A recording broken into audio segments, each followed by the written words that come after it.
Pessoal, bacana, muito bom estar com vocês aqui.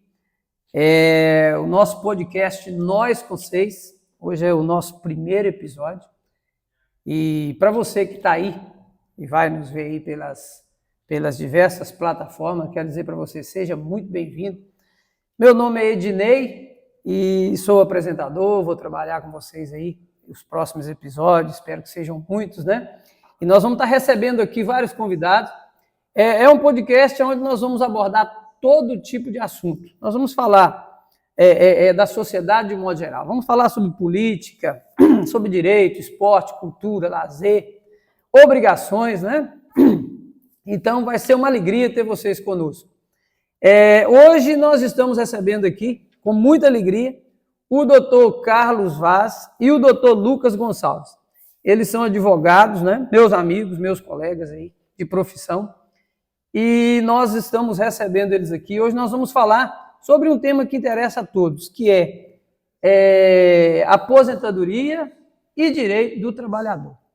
Então, eu quero que você de casa aí fique à vontade para comentar, compartilhar, curtir, compartilhar com seus amigos aí, porque é um tema muito interessante. Então, já aproveitando aqui na abertura, quero cumprimentar o doutor Lucas Gonçalves, seja bem-vindo. Doutor Carlos Vaz, sejam bem-vindos e espero que o nosso podcast ele atenda aí os anseios, tá legal? Sejam os dois bem-vindos aí. Doutor Carlos, fique à vontade para se apresentar aí para o nosso público de um modo geral. Olá, doutor Ednei. Olá, é um prazer estar aqui com vocês hoje. Muito obrigado pelo convite.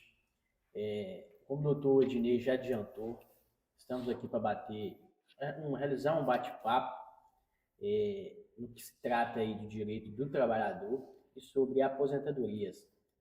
Assuntos esses bastante contemporâneos de interesse de toda a coletividade. Eu agradeço pelo convite novamente. Muito obrigado, doutor Ednei. Bacana. Doutor Lucas, fique à vontade. Bom dia, doutor Ednei. Bom dia, doutor Carlos. É um prazer estar aqui com vocês hoje. Tratar desse tema, né, do direito do trabalho, interesse no Brasil inteiro. Hoje, todo mundo procura saber, né, dos seus direitos, das suas garantias. Então, é um prazer estar aqui com vocês, no Nós com Vocês, para tratar desse tema muito importante. E fico feliz pelo convite e vamos esse bate-papo aqui hoje, esclarecer o que for de melhor para a sociedade. E é isso aí. Então, vamos lá. Pessoal, é muito bom, doutor Carlos, doutor Lucas. Hoje, com a flexibilização do trabalho, acho que já vem já aí uns 10, 15 anos para cá, a nível de mundo, né? Se não flexibilizar, há uma tese e uma teoria de algumas pessoas que acreditam que o futuro do trabalho está comprometido. Mas, enfim, não tem como a sociedade evoluir senão pela força do trabalho, do cidadão de bem, do homem e da mulher de bem. Então, diante disso, eu faço a primeira pergunta para o doutor Carlos. Doutor Carlos, o trabalhador, quando ele ingressa numa empresa, quais são os seus direitos? Comece falando sobre isso. Que direito ele tem, que garantia ele tem lá no trabalho, ele tem segurança, ele tem estabilidade, como funciona ali o chamado período de provação, como é que é o nome técnico que diz? A experiência. Contrato de experiência. Então, discorra para o nosso ouvinte aí esse tempo, por gentileza. Na verdade, o direito do trabalho, ele nasce quando o trabalhador, ele empresta sua mão de obra enquanto prestação de uma remuneração. Existem vários tipos de contratos de trabalho, e dentre eles, atualmente, o que a sociedade brasileira em si realiza é o trabalho por prazo indeterminado, que é aquele contrato de trabalho onde você entra na empresa, mas não tem uma data prevista para finalizar esse contrato de trabalho. Só que, atualmente, as pessoas, antes de realizar esse contrato de trabalho, até para conhecer o trabalhador que está sendo contratado pela empresa, eles costumam realizar esse contrato de experiência.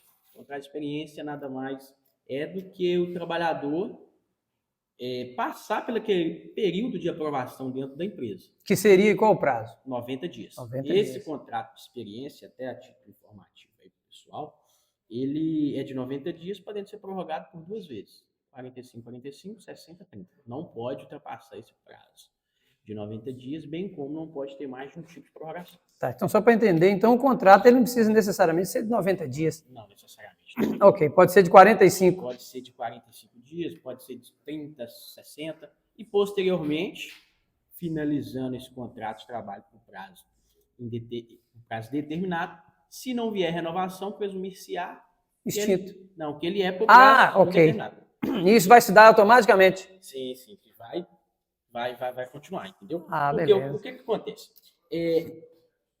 Associado a essa anotação na carteira de trabalho do trabalhador, pode ser realizado também um outro, não só um contrato uma assinatura na CTPS, mas também como um contrato de trabalho formal, como se fosse um contrato, vamos dizer, um contrato simples, contrato que o pessoal costuma fazer, contrato de compra e venda, um contrato simples, com as cláusulas que vêm associando aí a legislação trabalhista.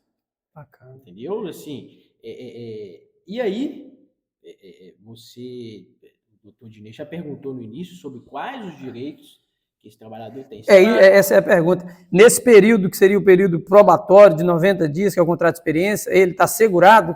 Como funciona? Sim. Mas, assim, nesse período de experiência, ele tem todos os direitos de um trabalhador por prazo determinado.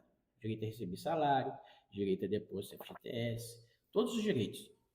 Todos os direitos inerentes àquele contrato de trabalho. A legislação deixa, né, desde do início, esses direitos. Não faz nenhuma diferenciação. E assim, aproveitando essa parte da fala, tem aí algumas modalidades de contrato, que acredito que será abordado adiante, que são o contrato de trabalho intermitente, que é o empregado doméstico. E a gente pode assim, falar que tem algumas peculiaridades, tem algumas... a forma de trabalho é um pouco diferente de um contrato comum. Bacana. É o contrato prazo indeterminado e o prazo determinado e o de experiência, que são 3 tipos de contratos. Legal. Doutor Lucas, o que se pergunta muito o trabalhador, quando ele está nesse contrato de experiência que o doutor Carlos mencionou aqui, que é um período probatório de 90 dias, que na verdade é onde o empregador vai observar a aptidão daquele funcionário novo contratado, né? E também o próprio trabalhador vai ver a sua capacidade de estar naquela função a qual ele foi contratado, ainda que provisoriamente. Então, uma das perguntas que os trabalhadores fazem é o seguinte: durante esse período probatório de 90 dias, esse período de experiência, se o trabalhador vier a sofrer um acidente de trabalho, um acidente ali, ou ele ser acometido de uma doença, receber um diagnóstico de uma doença, como fica a situação desse trabalhador? Ele está segurado pelo INSS ou ele não está? Ou depende? Como funciona? Escolha para nós, por gentileza. Então, quando o trabalhador ele assina o seu contrato de experiência, a empresa ela tem por obrigação 48 horas para assinar a sua carteira de trabalho. Seja ela física, seja ela digital, né? Aí tem as questões dos prazos para subir no E-Social, então demora um pouco, mas em regra ela tem 48 horas para assinar uma carteira. A partir do momento que ela assinou a carteira e o trabalhador ele está ali trabalhando já, ele cumpre a sua jornada, mesmo que no período de experiência, se ele vier a sofrer um acidente de trabalho, ele tem direito, né? Abre a CAT, né? A empresa fornece a CAT, abre a CAT, passa da entrada, né? Pelo INSS, ele vai ter ali, o perito do INSS vai avaliar ele naquela situação. Se a situação dele for de um auxílio por incapacidade temporária, ali ele vai ter o seu benefício ali resguardado. Tem algumas modalidades que o Dr. Carlos mais à frente pode estar explicando relacionado a isso, que é a questões dos seus prazos, né? Que é a questões de se for um acidente dentro do trabalho, tem algumas particularidades, né? Mas, por exemplo, período que a pessoa ela tem, né? Então ela tem que às vezes trabalhar 24 meses, às vezes ali teve a morte o trabalhador morreu num acidente de carro. Então tem que observar quanto tempo que ele já teve de carteira assinada. Para ver se vai gerar uma pensão. Vai gerar uma pensão por morte para a esposa, quanto tempo de casado que ele tem com a esposa, para ver quanto tempo ela vai ter direito a um benefício. Então, a pergunta que fica no ar é sempre um depende. Então, quer dizer que tem uma lacuna na legislação aí, Isso, não é objetiva. Você tem que observar. Temos até um caso no escritório de um acidente, um acidente. O escritório considera como acidente, né? O escritório considera como acidente, tem jurisprudência. Então, nós estamos trabalhando, né, nessa questão de pegar um rapaz que tem mais de 24 meses de contribuição, só que foi reconhecido apenas 2 anos, né, menos de 2 anos de união estável. Então, nós estamos tentando linkar a questão do acidente para a viúva receber, né, essa questão de receber a mais do que as 4 parcelas iniciais do INSS. Então, a questão ela é sempre um depende, mas você tem que observar, você tem ali uma qualidade segurada, você estando na empresa, né, no acidente de trabalho, você tem direito a esse benefício. Né? Como que isso surgiu? Puxando um gancho lá atrás, né? Antigamente, o trabalhador, nós vimos na época do escravo, ele era visto como uma mercadoria. Então, essa mercadoria, ele não tinha nem seus direitos, nem suas garantias, não tinha nada definido por lei, apenas trabalho. Trabalhava 12 horas no mínimo, né? Só a sol. Só a sol, domingo a domingo, sem direito a um local digno, a um horário de descanso, a uma moradia. Então, você pega aí vem as revoluções, vem a questão da instituição da greve. O nome greve ele até vem do francês, de uma praça que realizavam greve lá na França. Então, hoje, com a chegada da CLT no Brasil, na era que eles chamam do Estado Novo, né? Na época de Getúlio Vargas, que instituiu ali... Lá nos anos 40, né? 43, quando surgiu, foi onde que vem essas garantias, né? Quando você perguntou do Dr. Carlos no início, então, aí vem instituída a carteira assinada, vem depois em 62, vem falando sobre 13º salário, em 67 sobre FGTS, descanso semanal remunerado. Então, a CLT em si, quando ela surge ali para trazer o princípio como a gente fala, né, a questão da hipossuficiência. Ela vem para pegar e ajudar o trabalhador, que ele é a parte frágil da relação, e lançar ele ali no mercado com os seus direitos e suas garantias. Então, surgindo isso em 43, ficou definido que o trabalhador ele tem o empregador ele tem a sua obrigação como empregador e o empregado ele também tem que cumprir a sua obrigação como empregado. Muito bacana. Abordando já esse tema, o Dr. Lucas ele mencionou isso, o acidente no trabalho ou o acidente no percurso do trabalho, doutor Carlos. Como a legislação ela entende esse acidente? Bem didático. O trabalhador sofre um acidente no seu local de trabalho, exercendo o seu mistério. Área de trabalho, manuseando lá o seu equipamento. E ele sofre um acidente no trajeto da casa dele até a empresa. Como fica a situação do trabalhador? Isso, eu acredito que é uma pergunta muito importante dos nossos ouvintes aí, do trabalhador do modo geral. O Lucas já adiantou um pouco que a resposta no direito, ela nunca é exata. Né? Sempre depende. Né? Sempre depende. E, assim, o trabalhador, desde quando ele está com a carteira assinada, se ele sofrer um acidente de trabalho no seu ambiente de trabalho, é importante deixar claro que tem que realizar todo o procedimento. O doutor Lucas também já adiantou, no caso, realizar a CAT, como CAT de acidente de trabalho. A CAT, ela deve ser realizada pelo empregador. Só um adendo. Esse CAT, para o nosso pessoal que está em casa, que não é técnico, seria o quê? É o que o CAT? E onde ele é feito o CAT? Comunicado de acidente de trabalho. Comunicado de acidente de trabalho, certo. O CAT ele é realizado pela internet, também pela Previdência Social. É possível fazer? É possível realizar. Você pesquisa no Google mesmo, o CAT, vai abrir um formulário para você, para a pessoa realizar. Esse CAT nada mais é que vamos trazer para o direito, é quase igual um exemplo, um boletim de ocorrência. Você está narrando os fatos do acidente que aconteceu e que vai te ajudar futuramente a você, dependendo da sequela, da condição do acidente, a requerer benefício por incapacidade temporária, benefício por incapacidade permanente, e vai te auxiliar junto à Previdência e junto aos outros órgãos que porventura for necessário. Então você diria que o CAT é extremamente necessário. Necessário. Em caso de acidente, deve ser feito. Deve ser feito. Então fica aí a dica para você, trabalhador. Em caso de sofrer um acidente, nunca deixe de fazer o CAT. Exato. Continue, doutor. O CAT, como estava dizendo anteriormente, deve ser feito pelo empregador, que ter ciência que o empregado Sofreu um dentro das acidente. dependências da empresa sofreu um acidente, pelas autoridades de SAMU, médicos e pelo próprio empregador, pelo próprio trabalhador, que ele vendo aí todos se manter inerte, ele pode realizar o CAT. Mas o trabalhador ele pode exigir do empregador que seja feito o CAT?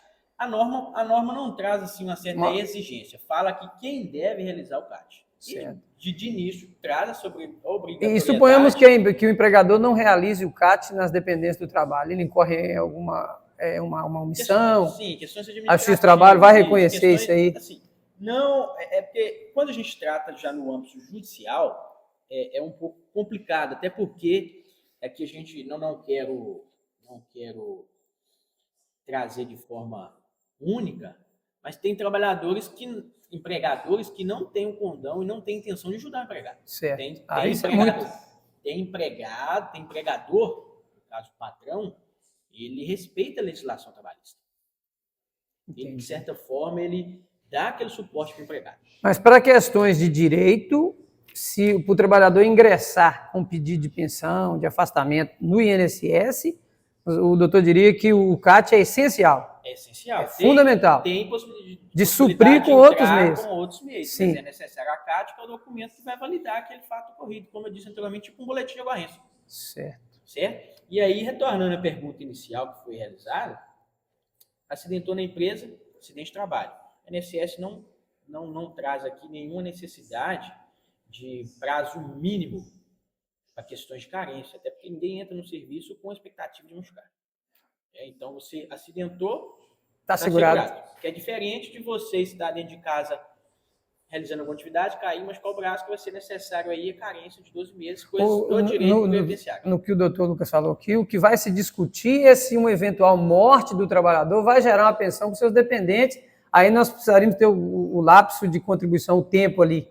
Na verdade, aí nós já estamos direito previdenciário, tratando aí de pensão por morte, que traz salvo melhor juiz, artigo 71 da Lei 8.213, que traz essas hipóteses, que no caso para verificar a validade da pensão. O trabalhador que tiver, por exemplo, a viúva que tiver, por exemplo, mais de 45 anos, o trabalhador que tiver mais de 18 contribuições e mais de 2 anos de convivência, 2 anos de casamento, terá uma pensão vitalícia. A viúva que tiver uma idade menor terá certo tempo de pensão vitalícia e assim sucessivamente. São regras que, assim, não tem como aqui especificar, vamos dizer, cada caso. Muito detalhe, lógico. Que tem que ser analisado.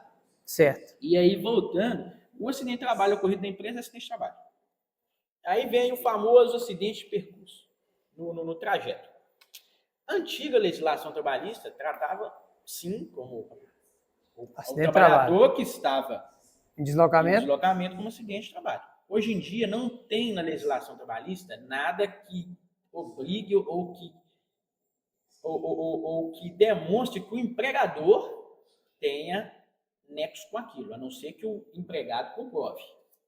Mas, é importante, esse acidente de percurso, ele tem reflexo na Previdência. O empregador não mais tem responsabilidade, tem que ficar comprovado o nexo que a gente fala, né? Ele tem que ter contribuído para aquele acidente. Mas na Previdência tem alguns reflexos e no que tange também até questão de estabilidade. Por isso é necessário fazer o CAT e providenciar todos os documentos que comprovam que aquele acidente ocorreu. Só pegando um gancho aqui, ajuda aí, doutor. Doutor Carlos. Empresas organizadas, né? Se o empregado ele vai trabalhar de bicicleta, a empresa ela cria uma dentro ali do seu PGR ali, né, da empresa, do programa de gerenciamento de risco, ela ensina o funcionário a como andar de bicicleta. Já prevendo uma... Exatamente. Aonde que ele vai atravessar no momento que ele estiver do deslocamento da casa até o trabalho? Como ele faz para atravessar uma faixa de pedestre? Como ele faz para transpor, né, uma via que não tem esse tipo de sinalização? Para onde que ele olha, para onde que ele vai? Qual o momento correto de atravessar? Se o funcionário ele vai trabalhar de ônibus, se ele tem um tempo de deslocamento a pé da sua casa até o ponto mais próximo, que geralmente nunca é na porta, né? Então ele ensina onde que ele tem que andar, o lado da mão que ele tem que andar. Ah, mas o funcionário sabe quem vai, sabe? Mas a empresa ela está ali se garantindo ali, ensinando no meio de um treinamento como o funcionário ele vai se comportar durante esse percurso. Doutor, só para fins de esclarecimento, a empresa ela é obrigada a fornecer o transporte para o trabalhador, ou é opcional, o trabalhador pode escolher ir a pé, de bicicleta, de condição própria? Como funciona? O que diz a legislação, ou também é vaga nesse... Então, a empresa é obrigada a fornecer o transporte. O transporte. Ela é obrigada a fornecer o transporte, ela te oferece o transporte e, em contrapartida, você paga 6% do seu salário sobre aquele transporte. Sobre o transporte. E o valor restante, a empresa, ela completa. Então, se você não tem interesse em ir trabalhar de ônibus, o que você pode fazer? Você pode ir lá, dispensar, fazer uma cartinha e dispensa o vale transporte. Então esse desconto de 6% não vai incorrer no seu salário. Eu quero pegar meu vale transporte, porque eu quero dar para minha filha ir para a escola e eu vou ir trabalhar de bicicleta. Errado. Errado é um problema. Porque se ele sofre um acidente ali, ele recebe o vale transporte, ele está de bicicleta ou a pé... Ou do seu veículo próprio. O direito, então, vai proteger o trabalhador. O empregador. O empregador. Tem questões também que podem ser questões administrativas que podem aplicar a justa causa. Dependendo, vai ter as suas apurações, né? Opa, por que esse rapaz aqui, ele não pega essa linha do ônibus, não vem para a empresa? A empresa hoje, ela tem esse controle. Porque muitos empregados antes, eles iam depositando o saldo, né, no cartão e nunca zerava aquele valor. Então tinha algo errado. Então as empresas elas começaram agora só a completar, elas começam a observar para onde que aquele empregador, onde que foi passado, que eles têm esse relatório, né, com as empresas de transporte. Então, eles sabem toda a situação. Então, se você não vai trabalhar de ônibus, não pega o vale transporte. Eu vou pegar o vale transporte para me ajudar minha filha, minha esposa. Eu vou vender, que eu ganho mais dinheiro. Acontece muito, né? É o que acontece muito. Então, e nesse caso, o direito não protege o trabalhador. Não. E a questão da venda, como expliquei anteriormente, ela pode configurar até uma justa causa. A empresa, então, poderia, em tese, dispensar o trabalhador que pega o vale transporte e vai trabalhar de bicicleta.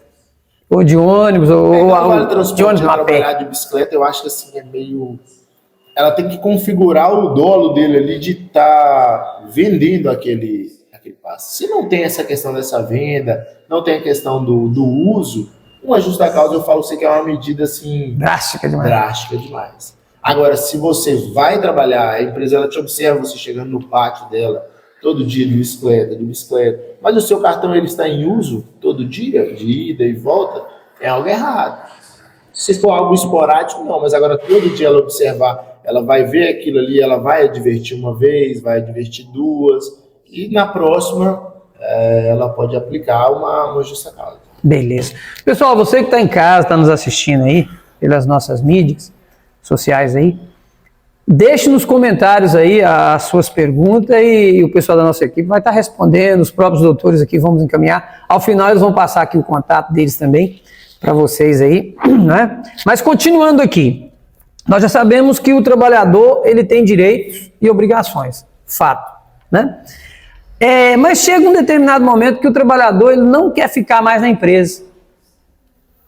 Ele achou uma proposta melhor, ou a empresa também, o empregador, falou, não me serve mais, não me atende, vou rescindir o contrato. E é aí que surge um grande problema, né? Porque A Justiça do Trabalho, eu acredito que o Brasil é o único país do mundo que tem Justiça do Trabalho. Ou seja, a demanda é tão grande que o Poder Judiciário teve que criar uma justiça especializada para tratar desse assunto. E a gente observa que as demandas pós-contrato de trabalho, elas aumentam assustadoramente. E aí eu pergunto para vocês que são operadores do direito nessa área, a que vocês atribuem tantas reclamatórias trabalhistas na Justiça do Trabalho no momento da rescisão?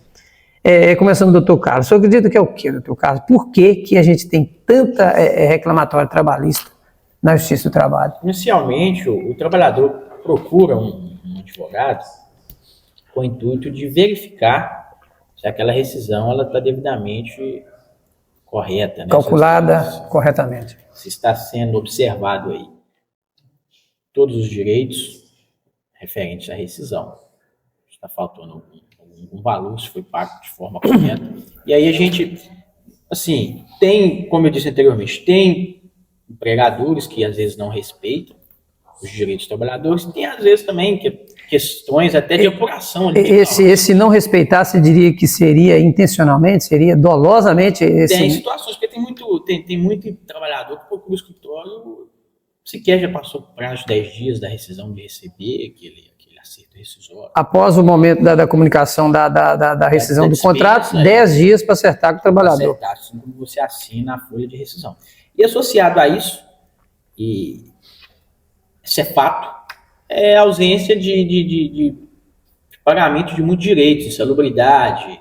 São muitas leis que não são respeitadas. Recolhimento, FGTS. Exatamente, a pessoa está trabalhando, achando que está sendo depositado, está sendo recolhido seu FGTS, assusta no final do vínculo do contrato de trabalho, verifica que sequer foi depositado o FGTS. Então você acredita, o doutor acredita que é uma falha intencional do empregador, em muitos casos? Em alguns, de não pagar os direitos do trabalhador. Em alguns, sim. Em alguns, posso dizer que seria intenção do trabalhador e outras situações, fatos controversos. O trabalhador interpreta uma norma de uma forma, e está devidamente orientado pelo seu advogado, e o trabalhador, com o seu advogado, interpreta a norma de outra forma. Posso citar aqui questões de periculosidade, questões de insalubridade, questões de normas, porque hoje no direito, na verdade,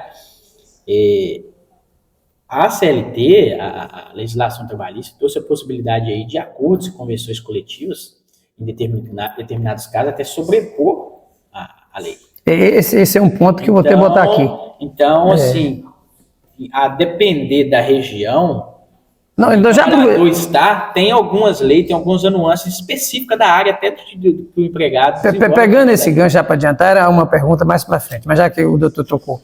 É possível convencionar o trabalhador com o empregador ou tem áreas que a legislação impede? Sim. É possível que o trabalhador sente com o empregador, vou te contratar dessa maneira e fazer sem desrespeitar a legislação trabalhista. A legislação trabalhista traz essas possibilidades. Então, a flexibilização. Agora, o que tem muita força é acordo mediante o sindicato, que você está devidamente representado. Esses acordos têm que ser respeitados. E podem até diminuir, às vezes, alguns direitos que estão contidos na legislação trabalhista. Foi convencionado com o sindicato. A legislação trabalhista trouxe isso, até porque a legislação ela é em âmbito nacional e aquele acordo vai atender uma peculiaridade, às vezes, local. Entendi. Entendeu?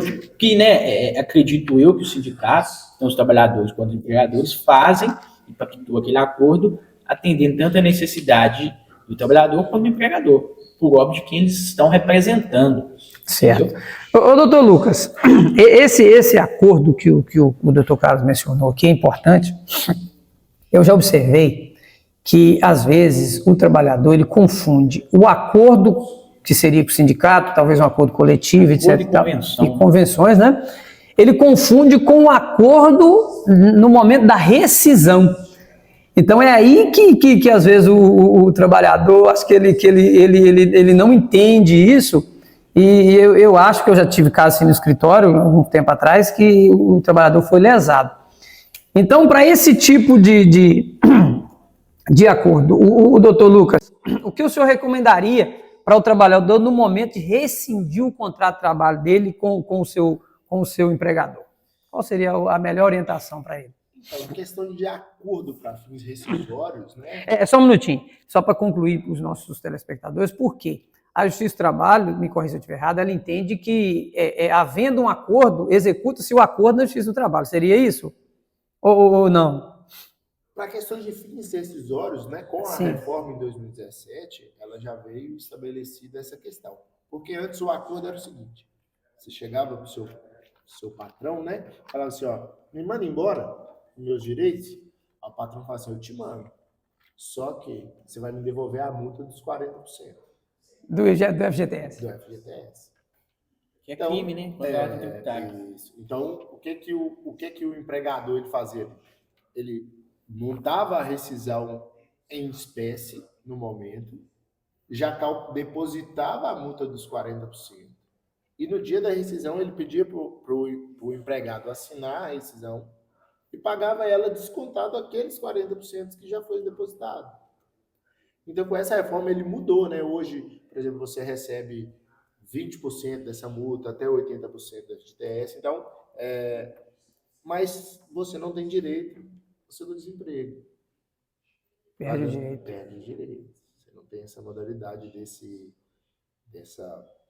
Não há essa possibilidade. Então, hoje ainda é muito... Assim, você observa muitas empresas que realizam esse tipo de acordo. Então, esse acordo que o Dr. Caso mencionou, por exemplo, o empregado, vou te dar um exemplo aqui na cidade de Ipatinga. A convenção coletiva dos comerciários, por exemplo. Todo comerciário ele tem direito a um plano de saúde. Então, se você trabalha no comércio hoje... O comerciário é o cidadão que presta serviço no comércio. Presta serviço. Se você trabalha numa loja hoje de roupa, lá no centro de Ipatinga, você tem direito a ter um plano de saúde. Aqui na cidade de Ipatinga. Isso é uma lei orgânica nossa. Não. Isso aí é a convenção coletiva. Uma convenção. Que aumentou um direito. Aumentou um direito para o trabalhador do comércio. Quando você falou desse acordo que o Dr. Caso mencionou, geralmente você puxou lá para o acordo lá no final. Sim, na rescisão. Isso, na rescisão. Mas esses acordos e convenções coletivas que o Dr. Caso mencionou, ele vai tratar ali do benefício, né, para o empregado. O empregado ele tem direito a um abono salarial no mês de março, um exemplo, né? Ele tem direito após o período de experiência, ter um plano de saúde.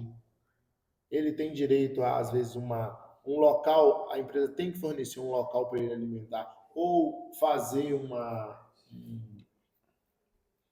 fechar uma parceria com um sindicato ou com outro local que vai disponibilizar aquele empregador, ele ir ali no seu horário de almoço, né? De descanso. E ter um local para ficar. Hoje o sindicato em Ipatinga, ele oferece isso. Bacana. O dos comerciários. Então, você tem todo esse benefício. Mas se a empresa eu trabalhar 1 ano lá e a empresa não me dá o plano de saúde. O plano de saúde. Que está no acordo. Que está no acordo. Multa. A empresa ela é multa. Ela tem multa mensal por descumprir. Até adequar as normas. Por descumprir aquele período que o funcionário ele ficou sem. E essa multa ela é revertida para o empregado. E essa multa seria o quê? Um salário? Essa multa ela é mês. Se eu não estiver enganado, se eu não me engano, ela é R$ 93 por mês. É mensal. Está lá, está previsto na convenção. Assim. Então, o que seria vamos dizer uma dica aqui hoje? Se você trabalha numa farmácia, você trabalha no comércio, você trabalha numa metalúrgica, igual nós temos aqui os meninos, procura a sua convenção coletiva. Perde ali 10, 20 minutos ali do seu tempo. Procure saber se tem alguma convenção, né? Se você não entendeu, você pode ir no sindicato, pergunta ao sindicato como que funciona aquilo, como aplicar. Bacana. Porque ali você vai estar dentro do seu trabalho, você vai lá e vai chegar no seu empregador, olha, eu quero saber como que funciona isso. Muito legal. Aqui eu vou fazer um comentário aqui, eu acredito que é até pertinente para os doutores. Nos anos 2000, foi feito um estudo com os metalúrgicos, não? O pessoal que trabalha na indústria automobilística, seria metalúrgico? Acredito que sim, né? Os trabalhadores da indústria americana, né? América do Norte, Estados Unidos da América.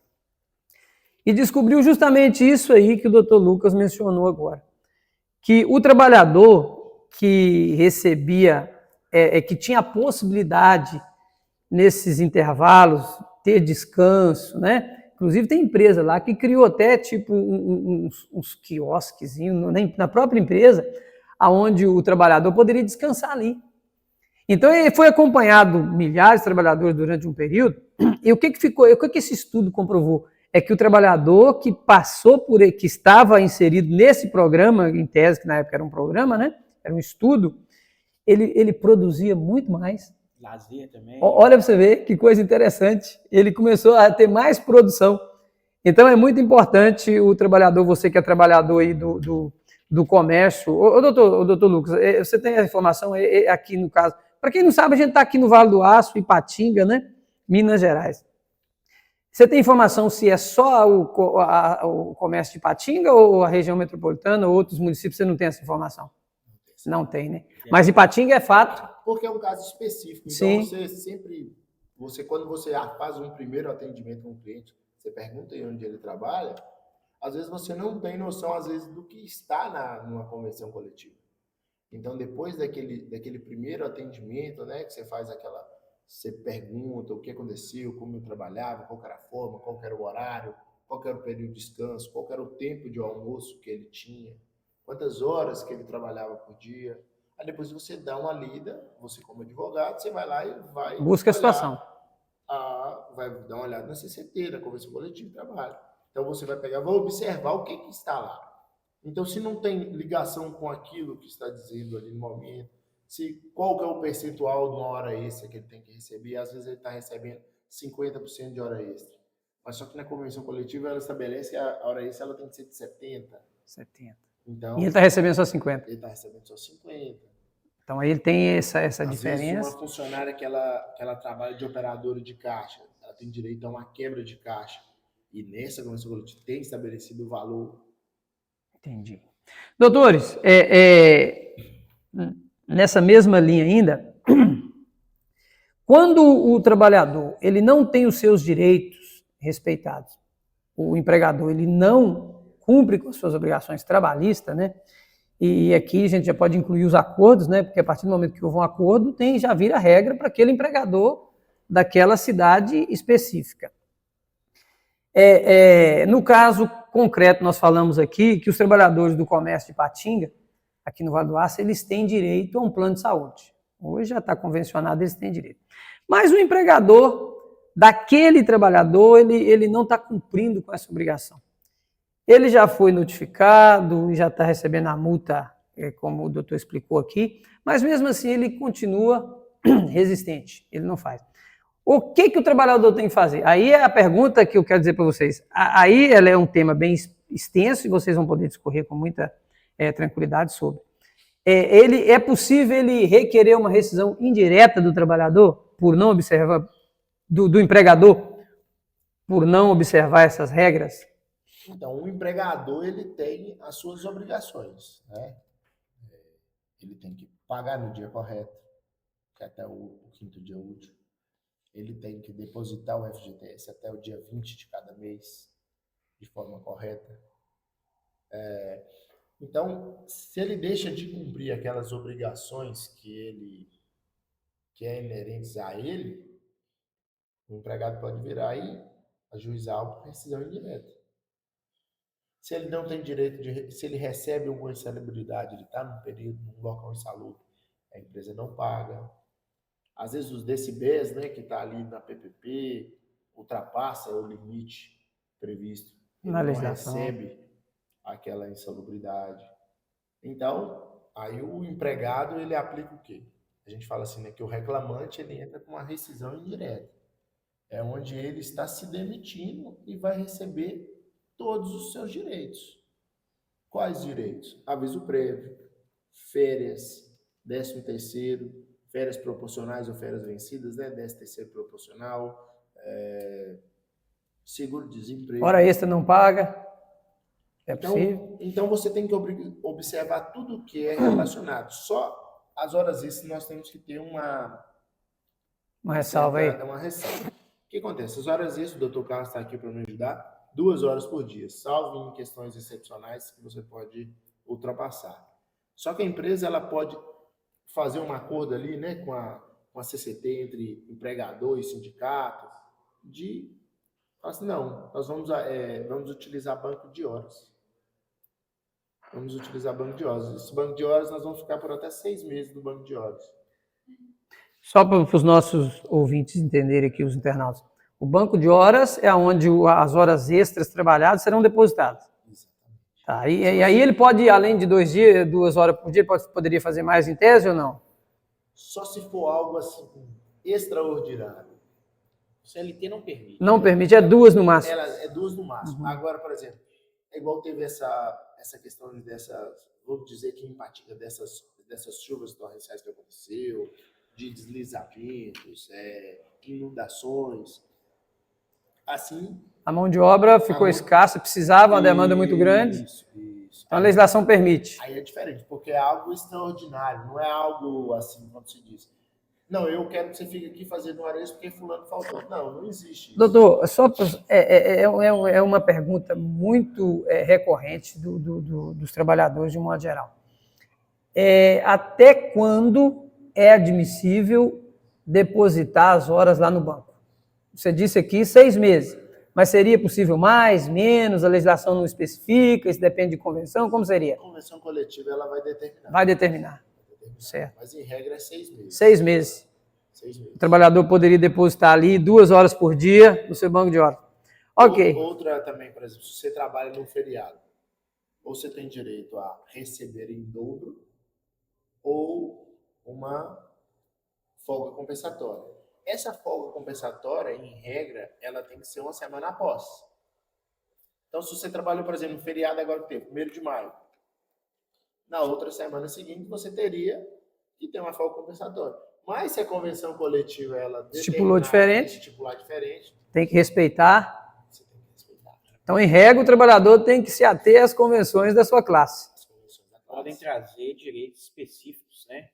Bacana. Eu disse anteriormente, às vezes pode usurpar alguns direitos ou pode acrescentar alguns direitos. Doutores, muito esclarecedor a nossa reflexão sobre os direitos do trabalho. Eu vou perguntar para vocês o seguinte, é um assunto muito interessante. O lhame entre o trabalhador na atividade, né, e o momento da sua aposentadoria. Isso aqui é importante para a gente finalizar aqui o nosso tema agora, vamos mudar um pouco a aposentadoria. É possível que o trabalhador ele programe a sua aposentadoria? É possível. Aí que nós estamos falando não do trabalhador de carteira assinada, não do trabalhador informal, aquele que recolhe, seja como MEI, né, ou seja, de forma voluntária, que ele vai lá e contribui no carnê, o trabalhador que quer aposentar. Vou fazer uma pergunta bem genérica e vocês vão ter toda a liberdade para discorrer sobre o assunto. Hoje a gente vê muito, se fala muito em investimento ao invés de contribuir. Estamos falando aqui do trabalhador informal, aquele trabalhador que recolhe voluntariamente, né? O que seria melhor para o trabalhador que quer aposentar? Ele é um trabalhador informal. Um trabalhador formal já está com sua carteira assinada e vai seguir aquelas regras ali e ao final vai fazer os cálculos, então a aposentadoria dele vai ser de acordo com aquilo que ele recolheu, certo? Mas aquele que é autônomo, o trabalhador que paga o INSS autônomo, o que vocês recomendariam? Ele pagar sobre um salário, sobre 2, ou sobre o teto, ou não pagar? Investir talvez numa aposentadoria, numa previdência privada? O que seria melhor? Assim, na opinião de cada um, é claro que a gente respeita as opiniões, é lógico. A gente quer saber a opinião dos advogados. O que você diria?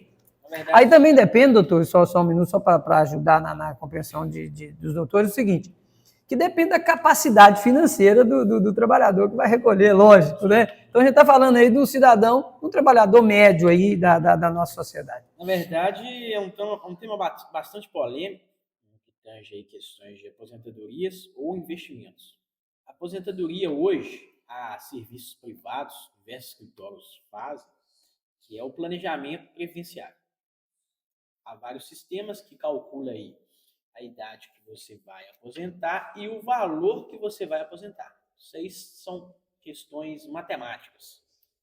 E associado a isso, que gera muitas críticas, é aquela pessoa que está se programando para aposentar e, infelizmente, no país tem uma certa instabilidade no que tange a legislação. Você se planeja para aposentar e, às vésperas da aposentadoria, pode ter aí essa questão de alterações legislativas.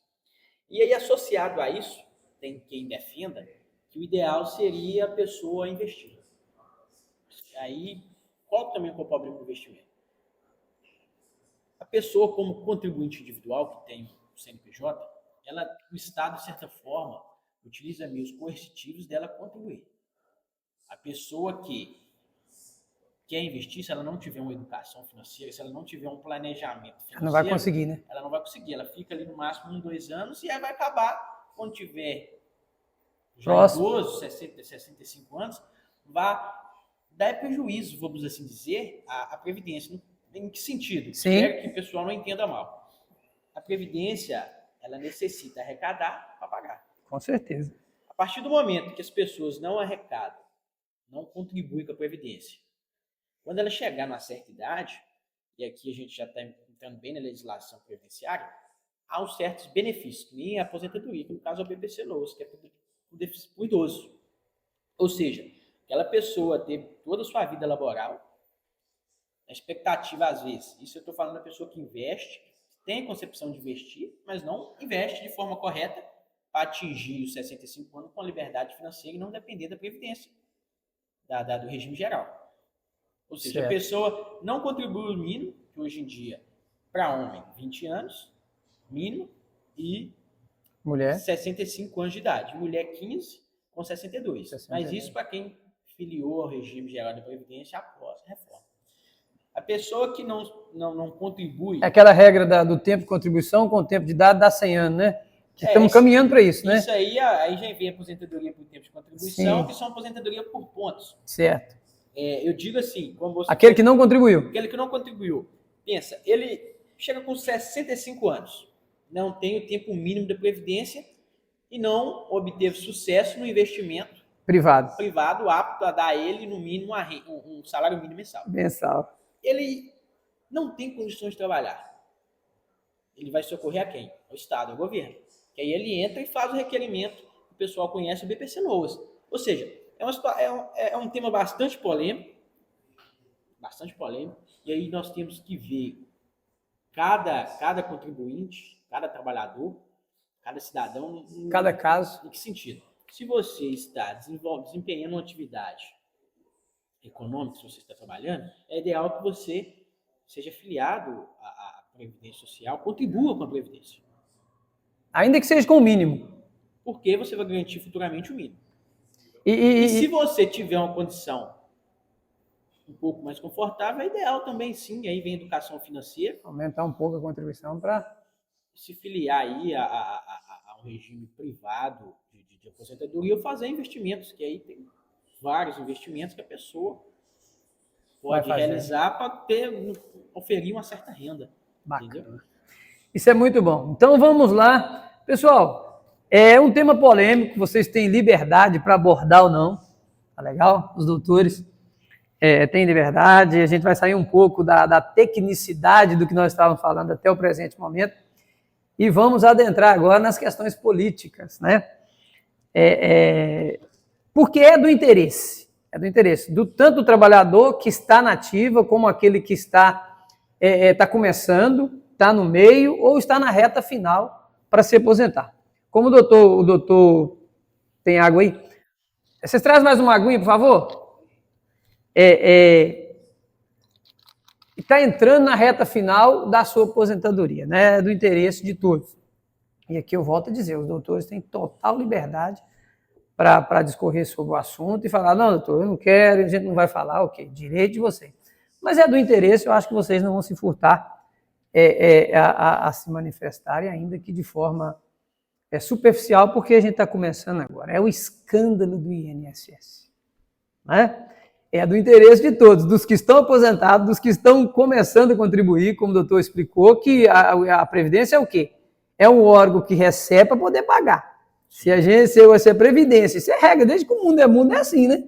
Se a pessoa se é o lugar que só tira e não põe, acaba. Então, diz respeito a todo cidadão. Aqui é uma pergunta que eu faço para vocês. Como vocês têm observado, não sei se vocês têm acompanhado, né?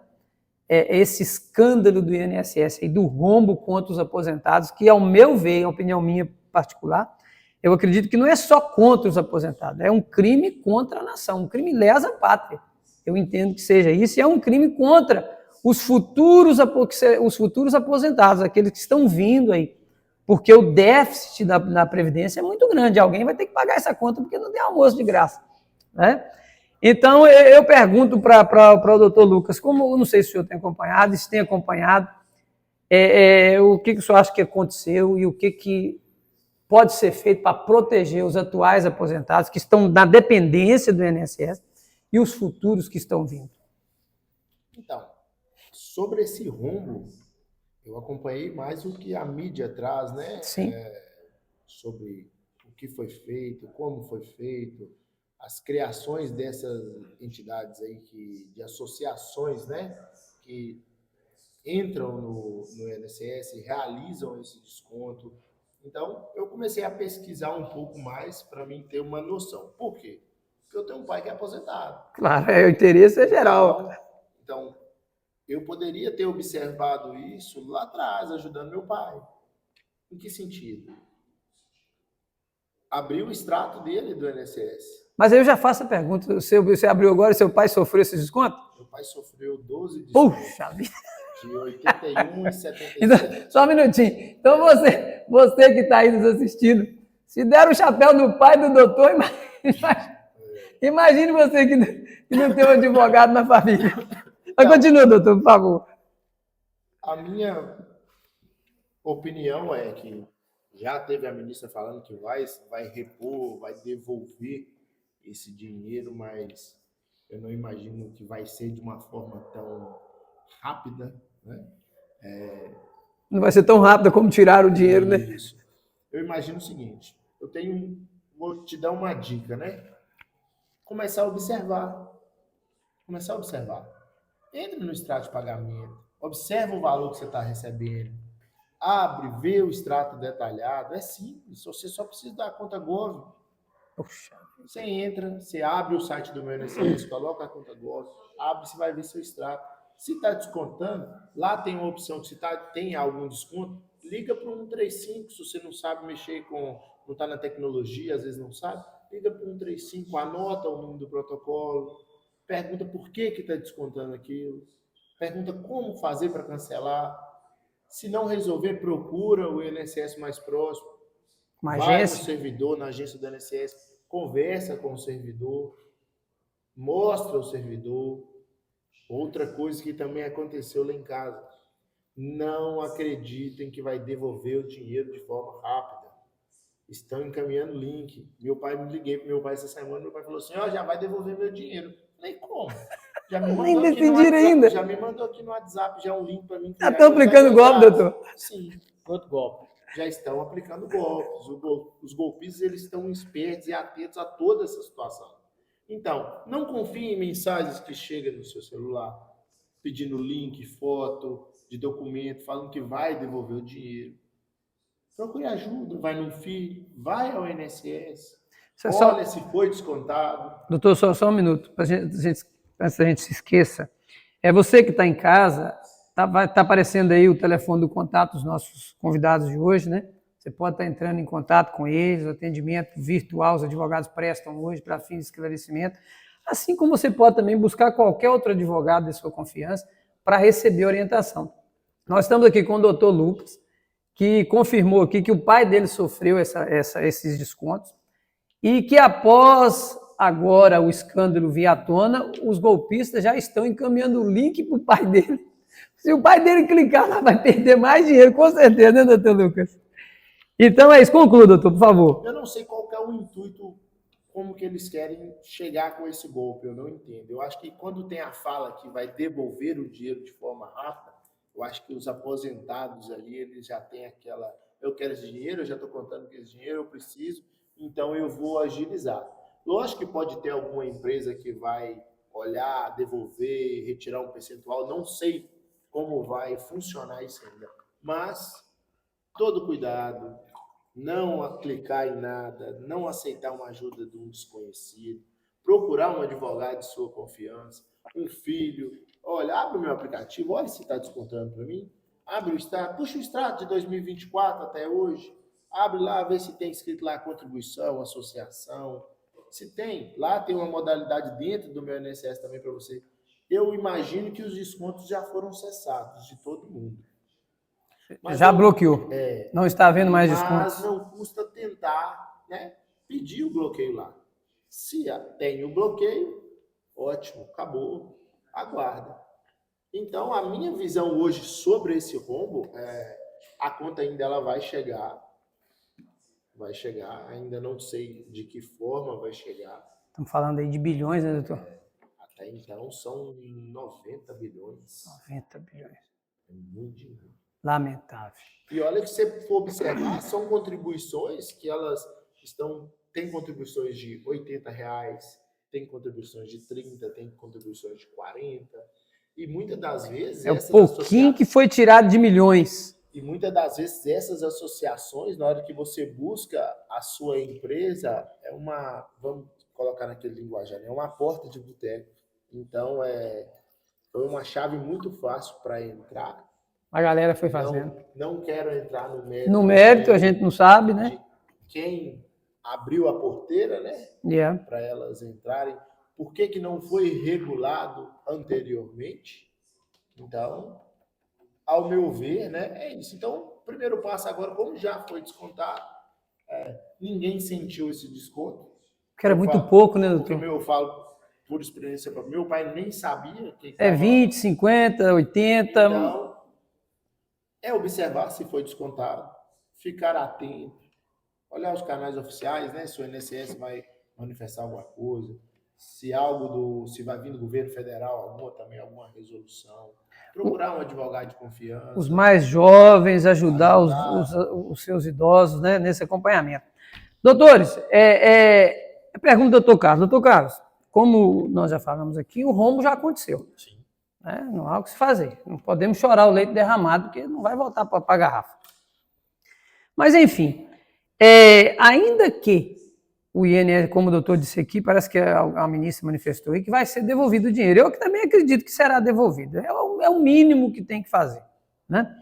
Mas, em se tratando de direito, aproveitando que os doutores estão aqui, o trabalhador, o aposentado, o pensionista, que foi lesado, né? Ele pode buscar uma indenização via judicial, Justiça Federal, porque é o INSS, por óbvio, né? Contra o governo, o INSS, e contra também aquelas instituições as pseudo-instituições aí que fizeram esses descontos. É possível? E se é possível, o que o trabalhador, o que o aposentado pode fazer? Na verdade, conforme o doutor Lucas já adiantou, o primeiro passo é comunicar ao INSS através do 105 ou em alguma agência e verificar se ainda está sendo realizado algum tipo de desconto. Tem sido noticiado que os descontos todos foram suspensos, todos foram cessados. E aí a investigação da Polícia Federal, ela por óbvio decorre de fatos, lá no escritório nós já tínhamos ações tramitando. Nesse sentido dos descontos? Nesse sentido. Ou seja, antes do escândalo. Já tinha aposentado que tinha identificado o desconto e acionou o escritório. Que está mais atento ali aos extratos, aquele aposentado que tem um certo conhecimento, ele já verifica. Porque, exemplo, se o pagamento é R$ 1.518, está descontando R$100. Se ele não autorizou, aquele desconto é devido. Certo. Entendeu? Então, sendo bem específico com a sua pergunta, o direito de ação é constitucional. Bacana. A pessoa tem o direito de ingressar com ação judicial e pleitear seus direitos. A pessoa que se sentiu lesada, inicialmente, como eu disse, deve verificar se está havendo aí algum desconto. Se estiver, pedir para acessar de forma imediata. Posteriormente, procurar um advogado de sua confiança, ingressar com ação judicial para requerer, para pleitear a devolução desses valores. E se, por consequência, conseguir ficar comprovado, se conseguir demonstrar um dano moral, tem também esse direito de pedir esse dano moral aos órgãos e às empresas que foram responsáveis. No caso, os sindicatos aí, as associações As depois. associações responsáveis por estar descontando esses valores sem autorização do aposentado, do pensionista. Bacana. Então, ele não precisa necessariamente esperar a administração pública, no caso, o governo federal, né? Não. Foi noticiado, o doutor Lucas já adiantou, que será devolvido ao aposentado. Não sabemos quando, como e quem irá pagar essa conta. Nós já sabemos quem vai pagar essa conta. Mas se o trabalhador, se o aposentado, como o pai do Lucas disse, tem aquela ansiedade de ser ressarcido quanto antes, o ideal é entrar com a ação judicial e ficar atento quanto a esses links aí que são enviados pelos golpistas. Certo. Pessoal, olha, muito obrigado, tá bom? Para mim foi uma honra receber vocês aqui. É o nosso primeiro podcast, recebendo aqui o doutor Carlos, doutor Lucas. São meus amigos, né, pessoal? Meu amigo pessoal aí, que a gente tem muita estima. Eu convidei eles atentamente, eles se dispuseram a deixar o escritório para estar conosco aqui hoje, para esclarecer algumas dúvidas. É claro que o tema ele é bem amplo e a gente não vai conseguir, né, doutor, abordar tudo aqui. Mas, enfim, como eu disse para vocês, vai aparecer aí na tela, aí, na descrição, os contatos dos doutores, e vocês fiquem à vontade. Eu agradeço a sua audiência, né? Peço você que curta, compartilhe, deixa aí o seu like aqui nessa câmera. É isso aí, deixa aí o seu like ou o seu dislike, né? O seu gostei ou não gostei. E sugira também aí novos temas aqui para o nosso podcast Nós com 6. Pessoal, para você entender, nós estamos aqui no Vale do Aço, né? É a região metropolitana do Vale do Aço, composta por alguns municípios.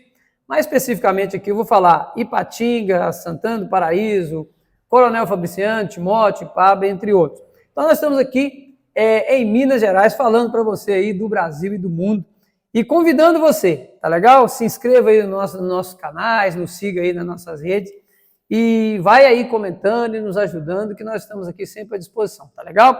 Meu nome é Ednei, eu vou estar com vocês aí nos próximos capítulos, se Deus quiser e Deus quer. Um abraço, um beijo para você que está nos assistindo. Então, deixo vocês agora aqui com a despedida aqui dos nossos convidados.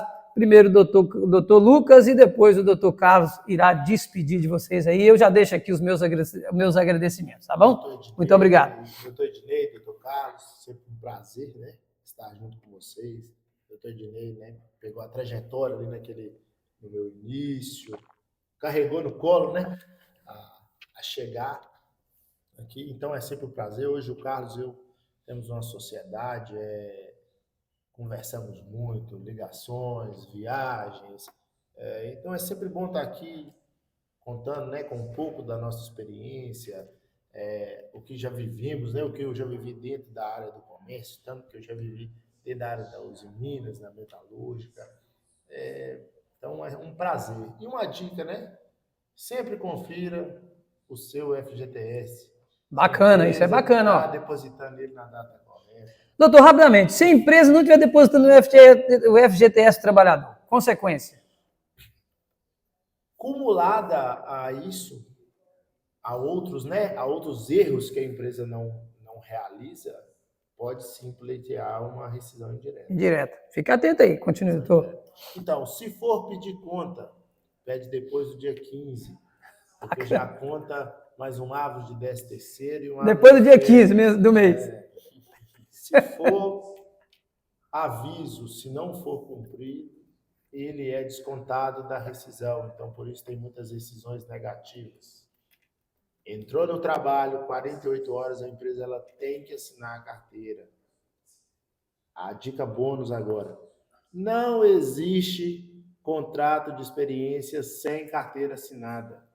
Bacana. Entrou na empresa, a carteira tem que ser assinada. Não existe. Você vai trabalhar aqui esses 90 dias. Depois... E se você se adaptar ou eu me adaptar, ou eu te contrato ou você sai e a gente fica por isso mesmo. Não existe isso. O contrato de experiência é registrado. Registrado. O maior índice de ações hoje trabalhistas são por falta de carteira assinada. No contrato de experiência. Então, preste atenção nisso. Realize o seu trabalho. Jornada de trabalho é 8 horas. Horário de almoço. Se você trabalha aos sábados, é 2 horas. O mínimo de horário de almoço é 30 minutos. Menos que isso. Não dá para comer em pé, né, doutor? Não dá para descansar em pé. Então, foi um prazer estar aqui com vocês no Nós Conselhos. É o meu primeiro podcast, nunca tinha... De muitos. Você vai voltar aqui. Nunca tinha participado. Confesso que fiquei com um pouco de receio. Não, mas saiu muito bem. Nós não saímos muito bem.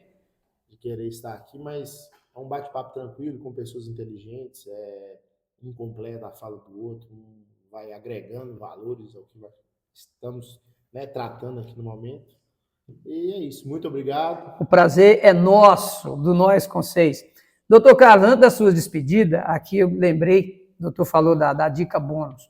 Rapidamente, fale um pouco da estabilidade do trabalhador, antes de você despedir. O que gera estabilidade no emprego? Quando se dá estabilidade? Rapidamente, dá uma pincelada aí.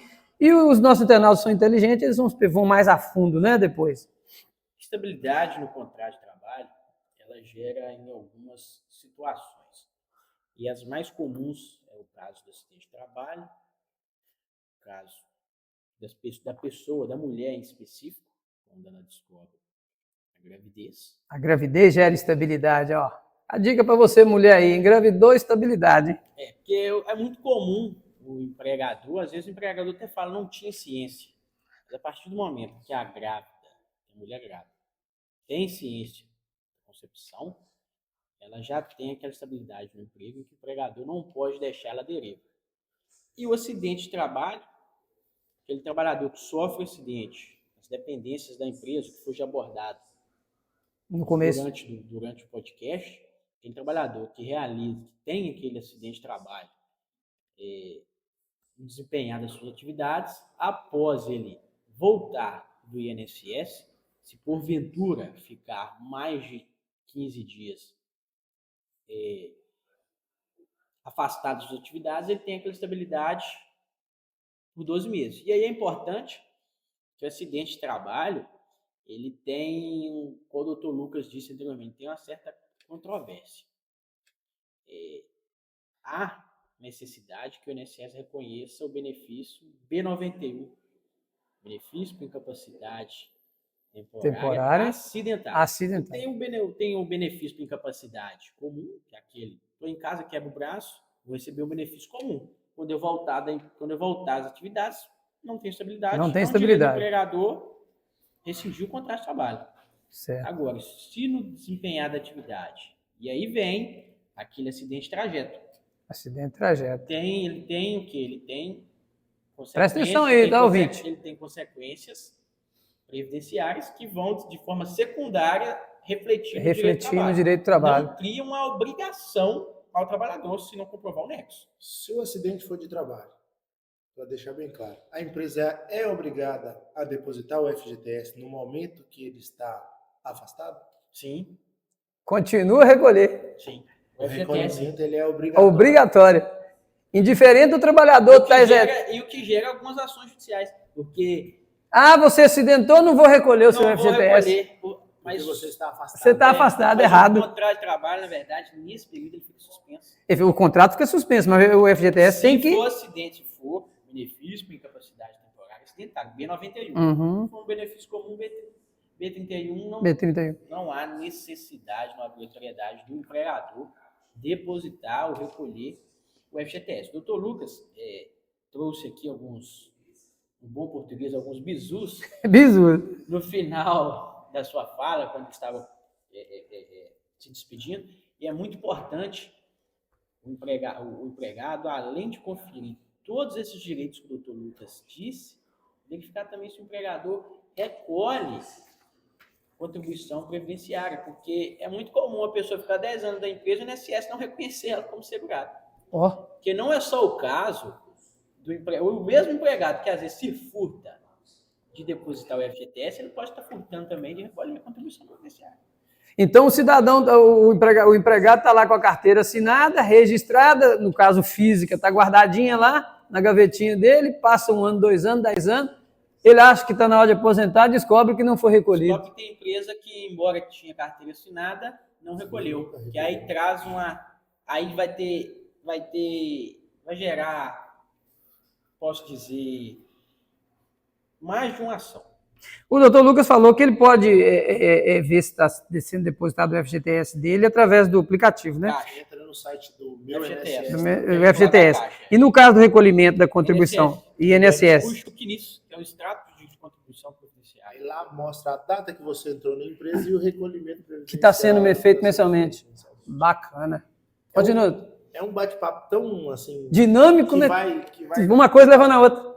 Essa galera vai voltar aqui de novo e nós vamos... Essa é a minha última fala para encerrar. Lembrei disso aqui agora porque é algo recorrente no escritório.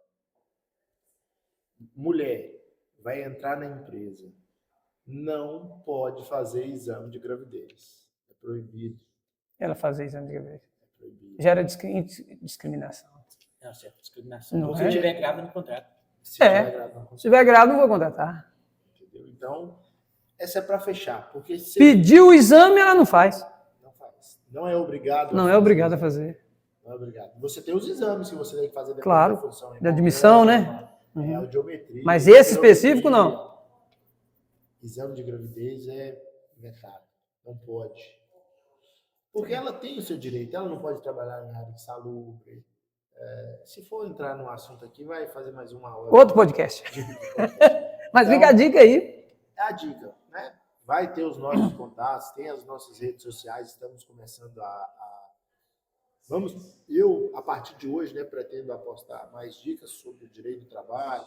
É necessário. O trabalhador, confere seu FGTS, Confere. a empresa já depositou. Importante, Se não depositar depois do dia 20, até o dia 20, tem um jurinho, uma multa que a empresa paga. Então a gente vai começar a dar essas dicas, né? Orientar o trabalhador Bacana. da melhor forma. Então, é isso aí.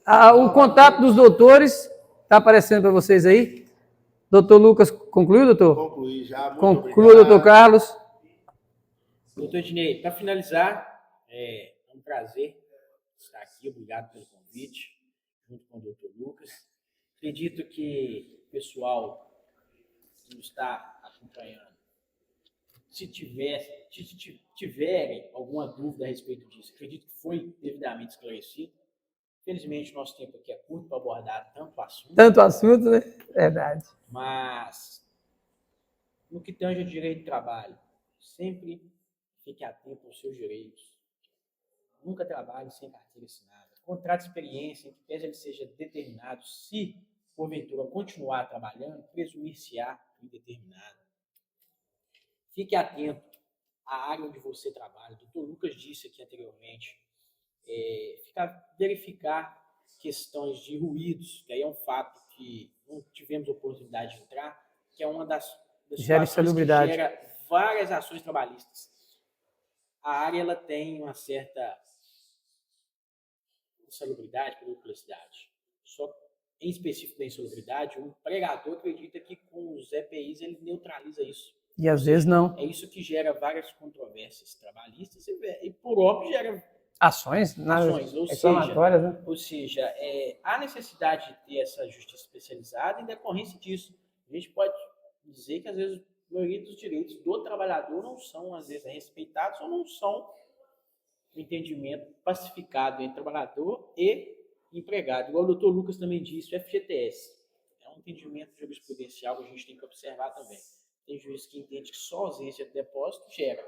Tem juiz que não, que entende que há necessidade de algum outro descumprimento contratual por parte do empregador. Beleza. No que tange a previdência, sempre ficar atento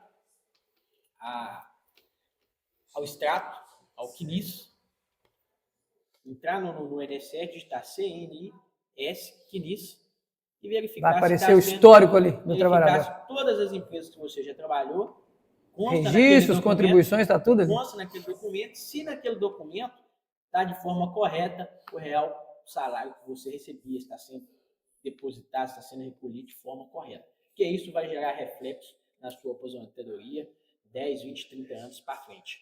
Ou seja, é ideal você chegar na idade para aposentar e estar com os documentos todos organizados para evitar demora e dores de cabeça futuras. Com certeza. E no que tange aí ao rombo do INSS, disse anteriormente, nós acredito que teremos algumas ações nesse sentido. Com certeza. Já era algo que a Polícia Federal investiga. No caso de vocês, vocês já estão com essas ações anteriores. A Polícia Federal já investiga isso em decorrência desses fatos mesmo que os aposentados noticiam, que envolve associações e tem até casos, vou fazer só uma adenda aqui, mas de instituições financeiras também, que a gente não se sabe se são golpistas ou se são de má fé. A gente tem esse tipo de ação, ficar atento quanto a isso, entrar no aplicativo do meu INSS, o doutor Lucas já explicou, mas reiterando, entrar no aplicativo do INSS e lá no extrato verificar se o seu salário é R$ 1.518, tem que ser acreditado na sua conta esse valor. Se tiver algum outro desconto que você desconhece, procurar a agência da Previdência Social, ligar no 135 e pedir para suspender imediatamente. Procurar um advogado de sua confiança para verificar a viabilidade de manejar, de entrar com alguma ação ou alguma forma de ressarcir esses valores. Então, doutor Dinei, é um prazer estar aqui hoje. Prazer é meu. Obrigado pelo convite. Fechamento. Prazer todo meu. Mais vezes. Eu que agradeço. Um spoiler aí, pessoal. A gente vai dar um spoiler aqui, tá? Os doutores vão estar conosco aí em breve e vamos falar como advogados, porte de arma para advogados. E vamos falar de anistia, por que não, né? Com os advogados, operadores do direito. Pessoal, muito obrigado. Agradecer a minha equipe aqui, o Lucas, o Heitor, o Menezes, a Cleonice, a galera que nos apoia aí, que não aparece aqui porque eles se acham bonitos demais e não querem aparecer. Mas muito obrigado pelo apoio de vocês. Gente, é nós com vocês. Tchau, obrigado. Até a próxima. Gente.